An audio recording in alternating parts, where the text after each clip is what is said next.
Mrs. Nicholson, Cassie, Miss Cassie, and Cassie, to some of you in this room. I think I know most of you. I see a lot of familiar faces. But for those of you that don't know me, I am kind of like a VBS addict. I've been working with VBS for like 20 plus years.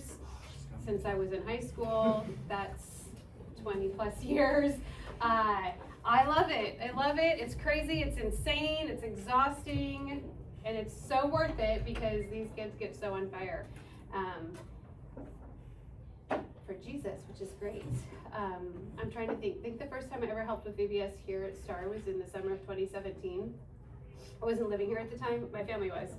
But I was here for like a month visiting my family. I was living, I don't even remember where at that point in my life. I think Rhode Island. But anyway, I was here. And I think some of you were probably like in VBS at that point in time when I was like here leading groups. So some of you I've known.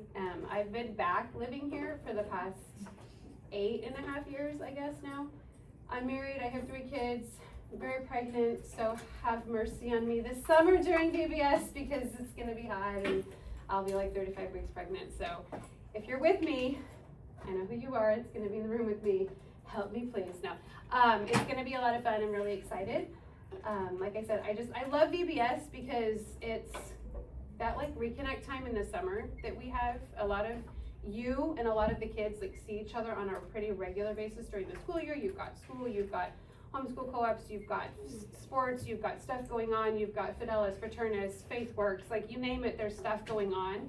And then we kind of get that summer lull, and then it's like, hey, we all get to come back together and see each other. And that's not just for the kids, right? That's for everybody in this room as well, to have that time to reconnect and see one another. And it's just great. It's great to have that like spark and that plug of like Jesus in the middle of the summer when maybe some of us fall out of certain routines that we have. I had all these high hopes for like, you know, we're gonna like have this routine in our house of the summer and we're gonna try to like pray regularly. I forget it. I'm like, it's been like very like we need to do our morning prayers, guys, but like we don't, the kids do that at school, so we don't have that necessarily have it. So the summer happens. We get busy, we get lazy sometimes. So it's good to have a little bit of structure also in the middle of summer. Early mornings are gonna be great, right? You're like, no, I'm not looking forward to that. I'm not either, to be honest. I don't want to get my kids necessarily up and out the door and here to be ready. It's going to be a tough week in that regard for all of us, but we're together making that sacrifice and choosing to make that sacrifice, right? Because we value this mission. So, practical ways to help with kids, to be working with the kids. If you've been here before, you probably heard me give this talk before. It's probably sounded different, it's probably sounded the same, but it's good to have some refreshers, okay? I've been working in youth ministry and with kids from like diaper age to high school for the past like 20 years. Okay, basically since I left high school, I've been doing youth ministry or campus ministry or ministry in some fashion, right? So I have a little bit of experience, I guess you could say. Am I great at it? Sometimes. It depends on the day, honestly, sometimes too. Do I love it? Yes. Are you here because you love it and working with kids? Hopefully that's why you're here, right? Hopefully you all are sitting here in this room, not just because mom was like, hey, you gotta do this, but because you want to be here, okay? If you are like in the situation of mom was like, hey, you gotta do this, just take stock of how you can change your disposition if you're not here because you really want to be here, okay? I'm not saying you have to be like the most enthusiastic. Like if that's you, that you're like, I don't really want to be here, but I'm here because I kind of feel like I have to be. I'm not saying that's bad. I'm not saying get on. I'm not saying leave. I'm just saying take stock of where your attitude is right now, if that's you, and just say, how can I improve a little bit my attitude if I feel like I don't have the best attitude right now, okay? You might not be that super amazing, enthusiastic, like, whoa, let's go, person the whole time. We don't even all have that personality to be that person. I'm not asking you all to be that person the whole week. And it's important that you also remember that not all the kids who are coming to VBS have that personality. And I'm going to talk about this a little bit later, one of my last points, okay? So it's also important that the kids don't feel like they all either have to be like, whoa, the whole time, right? Because some of them don't have that personality, okay? Some people are just naturally more introverted and quieter, and they want to be here. Like these are kids who probably like want to be in VBS, but they might not be the one that's like up on the stage, like, I can't wait for Friday when I can do my dance on the stage and the whole thing, because that like intimidates them. And that's okay, right? So we're going to talk about like those different types of personalities as well. So the goal of being here, the goal of this week is to give Christ, is to be Christ to these kids, right? That's the goal, the mission that you have. So we want your interactions with these kids to be that their experience of you is that the way that you're talking to them, treating them, working with them is the way that Christ would talk to them, treat them, and work with them, right? You are the hands and feet of Jesus this week at VBS. We're here to serve them. We're not here to serve ourselves, okay? Our friends are here. We're having a good time. We have time in the morning before. We have time after. We have other time to be with this people of the Lord, okay? When VBS, from the moment that assembly starts, from the moment we're like on call to be in there until the moment that it ends, our focus should be the kids. If we're with a group, our focus should be that group. If we're at a station, our focus should be the kids as they come into the station, or assisting the station leader to the best of our ability. Whatever our station leader is, whatever is going to best help our station leader if you're helping in a station. Okay? It can be hard. It's going to be hard. It's August. It's going to be warm. The kids are going to probably get annoying, right? Let's be real. I'm not gonna sugarcoat this, okay? But they're looking up to you, okay? I guarantee you, there's gonna be something or multiple somethings at some point in the time, or someones that are gonna grate on you, and you're gonna be like, oh, I can't. There's a kid in my group, and it's just really, really hard. Continue to be Christ for them, because as much as they might be annoying you in that moment, Christ still loves them. You are still called to be Christ for them, okay? So this is when we reunite, like, okay, our sufferings of like the tiredness, the heat, the annoyances, the just monotony, because maybe after a couple of days, it's like, okay, we're here, we're doing this thing, and you're like, I'm bored now or whatever. We take that sacrifice, we take that discomfort that we have, and we offer it to the Lord, and we say, I unite my sufferings, my discomforts to you, and I offer them to you, and I give them to you as a sacrifice, Lord, and help me, give me the grace to just keep going with what I need to be doing right now, okay? We're all going to be tired. I'm going to be tired. I'm feeling myself right now. I'm like, man, I'm getting winded. How am I going to talk for like 3 hours at the base station all week? It will work. It will be great. But you've made a decision to be here, so follow through with that decision, okay? It's a week. We can all get through this together, right? And if you're really struggling with something like during the week, like find Emma, find myself, find someone to be like, I need like a break for a moment. If you're in a station and like something just catches up to you in the moment and you're like, hey, can I just step out for a minute? I need really hot. I need a bit of air. I need to get out of here. Like communication is really going to be helpful with your leaders that you have in the different places, okay? So practically speaking, what are some ways to work with the kids?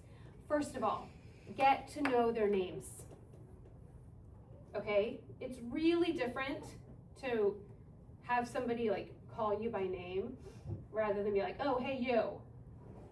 Hey, can I, even if you're tapping them, right? Like there's something very personable and something like our name it's part of our identity. It is who we are. And when a child especially feels that you have taken the time to get their name, to know their name, and is calling them by name, it speaks volumes to them because you know who they are. You're distinguishing this child from this child because I know your name, I know who you are, okay? So get to know their names, especially for small group leaders, in the first day. Try to really get to know their names. And also if you're at a station, do your best to like get to know the names of the kids.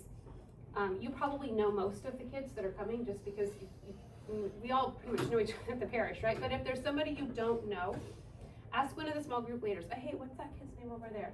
So you can try to get to know their names again just as much as possible and as quickly as possible. Speak kindly to them. Okay, always. Speak kindly to them. Again, this is you, this goes back to the point that you are Christ to them. Okay? It's gonna be hard because there's gonna be moments when they're acting out or they're not listening, or they're just distracted. I mean, let's be real, like they're like, the line, this like you're trying to move a group and somebody's just standing there like, because they're hot and they're tired and they're thirsty, and then, the line keeps moving and they're just like, hey, move, be like, hey, let's keep going, just like gentle with them. Just gentle, right?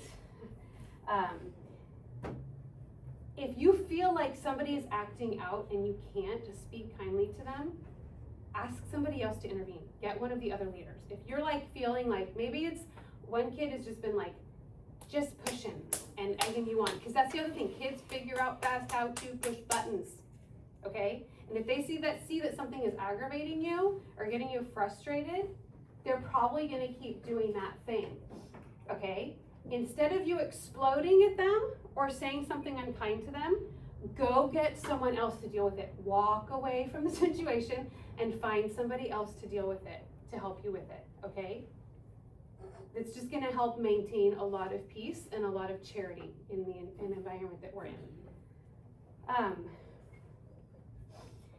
Try not to call them out in front of the group too harshly, I would say. If you need to make a comment while something is happening because you just need to keep the group moving, by all means make the comment you need to.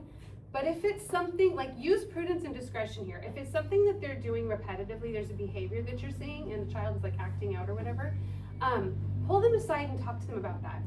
Or talk to another leader to have that conversation with them.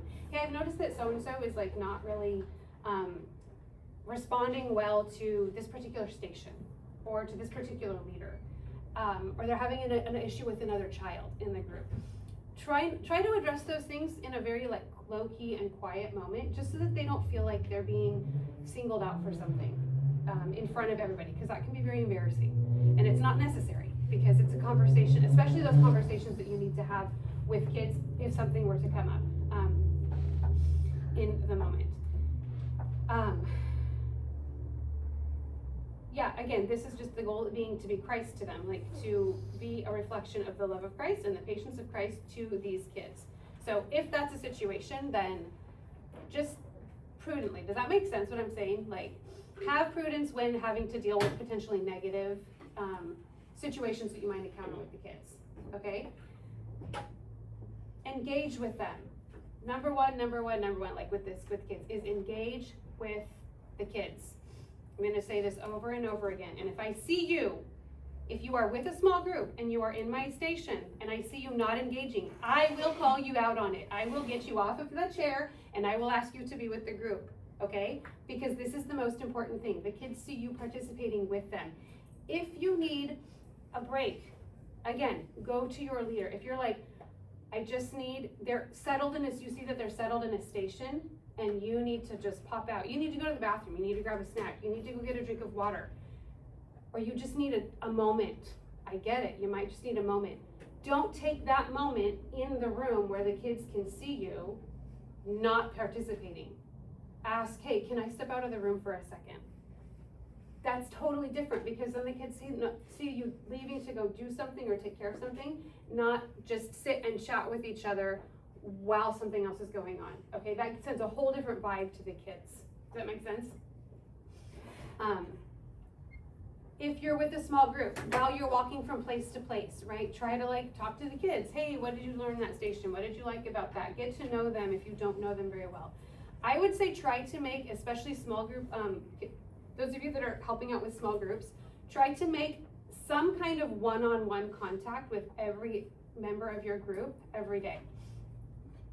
Even if it's just like first thing in the morning, hey, how are you? What did you do yesterday when you got home from VBS?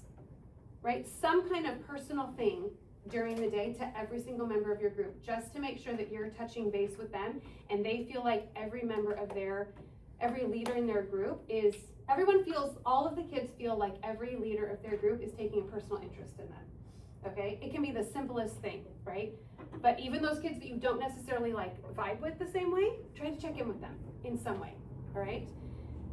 If you're helping at a station, then the same, like, get in there with the kids and try to be as involved as is possible with the different things that are happening at your station. If you are a small group leader going into a station, try to check in with the station leader and just see what their expectation of you in that moment is. I personally find it A, easier to manage the group, and B, easier to get everything going at the faith station if I have as many of the youth volunteers sitting with the kids, for instance. It helps them to focus, because then if you see someone like talking or getting distracted, if you all are like sitting amongst the group and not just sitting in the back, which is our natural tendency, it's easier to just like give a little tap on the shoulder and be like, you know, as opposed to I'm sitting in the back and I see the group of kids sitting on the floor and it's like, okay, I'm back here and the kids are all there and then somebody's talking, and it's like, it's more distracting to be like, well, we're all the youth volunteers are back here, and I have to like climb over, right? And be like, hey guys, like that's more distracting to everybody to have to go through the group, as opposed to like, I'm sitting on the floor and these kids are talking, I just tap them and I'm like, right? Doesn't distract as much, helps them to focus, helps all of us to focus. So as much as you can, just be involved and engage in all of that, right? Have fun with them. They're crazy. They're gonna say like these outlandish weird things and you're gonna be like, where did that come from? Like, who are you? You know, my kids surprise me every day with the random things. I'm like, where's your brain going? Like, what's the thought process that got you from here to there? Like, just enjoy being with them and have fun with them and listen to their random stories about nothing and everything all at the same time. If any of you are with my children, get ready. I get to talk a lot and they have the most like random things. Yeah, arguments and conversations in my house sometimes are like, I mean, if you have young siblings or you babysit or you have been around little kids, you know. And if you've been around my kids, you know. Keller's like, yeah, we know. So just enjoy being with them. Like, try to just find joy in their joy, especially the younger ones that just are excited about so much. There's just this joy that permeates from them, which we can learn from. Sometimes even me as a mom at home, I'm like, oh, I've got to get all these things done, and someone will run in from playing outside and be like, Mom, guess what? We were playing this game outside, and they start to give me this whole explanation. We're talking like play-by-play of like whatever they were playing outside in the backyard. And we had this whole town, then we built this, and then this person went here, and then this was the post office, and in my brain, I'm like, overload. I'm like, I don't need all this information in my brain right now. I don't need it for one thing. I'm not gonna retain it for another thing. I can barely remember what task I was gonna do next for another thing. This is what it's like to be pregnant, 35 weeks pregnant partially.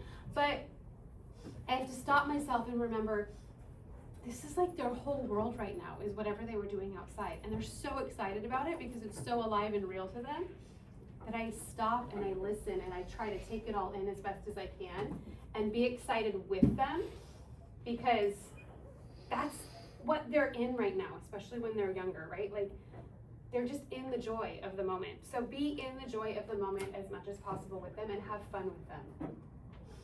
They love it whenever you know, especially at the game station, and our leaders were playing the games with us, but they always love that. It's like, we got to do whatever. My kids went to a VBS at a non-denominational church that's like 5 minutes from us in July, because it was close and it was fun and like they got to go. But I mean, telling you, like, their highlight, I think, of the week for them was they played this game. They had a water game where they got to essentially attack the leaders with like wet sponges.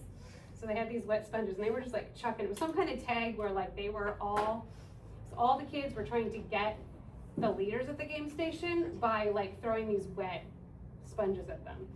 Highlight. They were all out there running around, we were trying to get them wet, and then if they got wet, it was like freeze tag, so they got frozen, and somebody had to come in and freeze them. It was this whole thing. But those were the things that my kids would talk about, was like, most of the time, the interactions with their leaders, was the things that they did with their leaders and how their leaders were, like, playing with them. Maggie was like, these are the names of my first day. These are the names of my leaders, and I don't know what, and like telling me all these things about them, because, I mean, forget the kids who were with her, that she didn't know any of them. What she retained most of all was her leaders, right? Because they were engaging with her and having fun with her, and she's 3, and she was like the center of the world for these people, right? And Maggie has a way of making herself the center of the world for everybody, just because she's Maggie, but in a very particular way, she was like the center of the world for these people. One of the last things I want to mention is kind of what I was talking about with personalities of kids. Try not to force participation, okay? Let me explain this. This is a really important point, so I really want everybody to pay attention here because of personality differences, especially in like music, games, crafts. Like, don't push a kid who seems to be a little bit reluctant to do something, okay? Encourage it at the level a child feels comfortable, okay? Try to gauge if the lack of desire to participate comes from fear, boredom, or shyness, okay? Because these are 3 very different things that can cause a child to not want to participate. In a situation, for instance, I'm going to use the example of music, okay? Some kids, I have 2 children like this, okay? Get really shy in a situation like that, okay? I'll tell you right now, one of my kids is a perfectionist and feels like if I can't do something perfect the first time, I don't want to do it. Don't even want to try to learn a dance, for instance. The motions to a song. It just happened at VBS last month, okay? Or earlier this month, I guess it's still July. So there's this like mode of like shut down, of like, I don't want to because I can't do it perfectly, okay? That's different from like, so stupid and I don't want to do it. Like, there's a desire in this child of mine to want to be able to do it, but a little bit of a shyness and a fear of like lack of doing it perfectly that has to be overcome and worked with very delicately, okay? So this is why it's also really important to get to know the kids personally, especially if you're with a small group. Or if you're at a station, so you're not just pushing like, do it like this or whatever, just to like try to see where that lack of desire to participate might be coming from if you see a child not wanting to participate in a particular station, okay? Try to help them work through the boredom. If they're just like, this is stupid, I'm bored, that you need to try to help them work through, because that's different than I'm shy and I don't feel like I can do this, right? They're 2 totally different reasons, right? So if it's boredom and you can visibly sense that it's boredom, or like, yeah, like I think this is stupid, okay? That needs to be encouraged to get over, okay? That's just lack of effort, and that's just like a laziness, like, I don't want to do this. Again, not saying they have to like full throttle it, because that might not be their personality, but do it, right? Don't just be like, yeah, I know. And especially if like you are not a person who likes a particular station or a particular thing, please don't ever with the kids be like, I know, I never liked this station when I was a kid either. It's stupid, it's dumb. Like, I don't want to hear any of that. This is not the place for that, okay? Because then you're setting a tone that it's okay for them to just have a negative attitude towards something, right? So keep that to yourself. That could very well be your experience, but don't project that to them, especially if maybe the reason they're not participating is because they're shy, right? They might have a completely different reason for not wanting to participate in a specific station. Or if you feel bored, you're like, I know this is really boring, it's like really hard to concentrate or whatever. Well, then that's giving them, like, that's leading into this, like, instead that conversation could be, I know it's hard to focus right now, I know it's hard to concentrate, but let's just like give it our all. Like, let's try as hard as we can to focus and to participate to the ability that we can right now, okay? And just try to be understanding about the fear or the shyness. Like, be close to them. Hey, I'll do it with you. Try to find a way to get them engaged that is not like aggressive or pushy, if that makes sense. Example of this, I was really pleased actually, because a few years ago my kids went to the same, Susie only went to the same VBS that's close to our house, like this maybe 2 years ago. She was 4. And she hates getting on the stage. So does Dominic, but like they don't like getting on stage in front of people, like, for anything. So 2 years ago when Susie was doing it, like she got up there, I was like, wow, she got up on the Friday and did like the song with the group at the end, but there was a leader that was like, kind of like forcing her to like, trying to get her to do the motions, and I'm like, you have no idea, the fact that she's on the stage is like, next level overcome shyness for this girl. Don't push her to like, be like, oh, woo, look at me, because that's just not her, right? So I was a little bit upset when I saw that happening. It's like 2 years ago. Flash forward 3 weeks ago, I went to the final thing. They did like one song all together, and I'm sitting in this like gym area, and I'm like, okay, see Susie in front, like not like exuberant, but she was doing the motions and singing the song, and I was like, this is a huge improvement from 2 years ago, right? Didn't see Dominic anywhere. Couldn't see Dominic anywhere. I was like, this is so weird. There was not a child sitting on the floor. So like I looked where his group was, he wasn't sitting with his leader, and I'm like, panic immediately. I'm like, they lost him, he's not here, where did he go? Like my mom mentality is like, where is this child? Like, how did they lose my son? It's not like a huge group either, like it's much smaller than our VBS. So I was like, where is he? This is so weird. So they sit down, and I'm looking at the groups, and suddenly I see him sitting with the group. So I was like, where was he? Like, what was this? Well, he told his leaders that he didn't want to be on the stage. And they were like, well, why don't you? I was impressed with the quick thinking of the leaders, because they were like, well, why don't you come up with this, but stand behind the 11 and 12-year-old kids so no one can see you. And he did. So they got him to go up, but to stand behind the big kids. Whether or not he sang or did any of the motions, I have no idea, but nobody could see him. So he felt like okay to go up and not be seen. And it just was this moment that made me realize, like, these are people who have taken time to maybe get to know and understand where his comfort level is and what he wants to do, and find a solution that allows him to be, because this is the thing with him, is like, I want to do everything, but this part makes me nervous. So being able to find a solution for those kids to be like, I want to participate, I want to do the thing, but this part's a little bit hard for me, okay? So that's like, I feel like music is the place where we sometimes see that division most with the kids, is like they're really excited about it, or they really are like uncomfortable with it. Games can be the same way. Some kids are more, like much more ready to like go out and run and play and do the thing, and others are a little bit more reluctant to like get out there and play the game. Crafts, it can also happen there. Again, some of the perfectionists, I don't want to do it unless it's perfect, or some kids are going to be done with the craft in like 5 minutes because they're going to zip through it, and then others are barely going to be finishing by the time you're done with the time of the station. So also in those moments, just to gauge, like, okay, that kid who's flying through the crafts, try to find that time to, like, if you're at the craft station, have some extra stuff, like coloring sheets or whatever it is, like have some extra stuff on hand, or like take note of those kids and keep them occupied and busy so that they have something else to work on afterwards, because that just is part of different personalities there, right? So this is, again, this idea of not forcing the participation goes back to really getting to know the kids and what each one likes to do, which stations they like, which ones they don't like so much, and trying to motivate them according to where they're at. But again, your attitude in all of that is going to be really helpful and important. So yeah, just have a lot of fun. I think that's really the number one, is just like get engaged with them and have fun with them, and just be able to be with them. Stay focused on them this week. Just remember, this week, these 3.5 hours that you are here with them, focused on them, really try to be focused on them, and try not to get so distracted with, say hi to each other, like, hey, whatever, how's it going? Like, but don't get so distracted with each other during the week, during the time of VBS, that you're losing track of like what the kids are doing, okay? Because they're gonna feel that as well. So that's it. Questions, comments, concerns, worries? No? All right.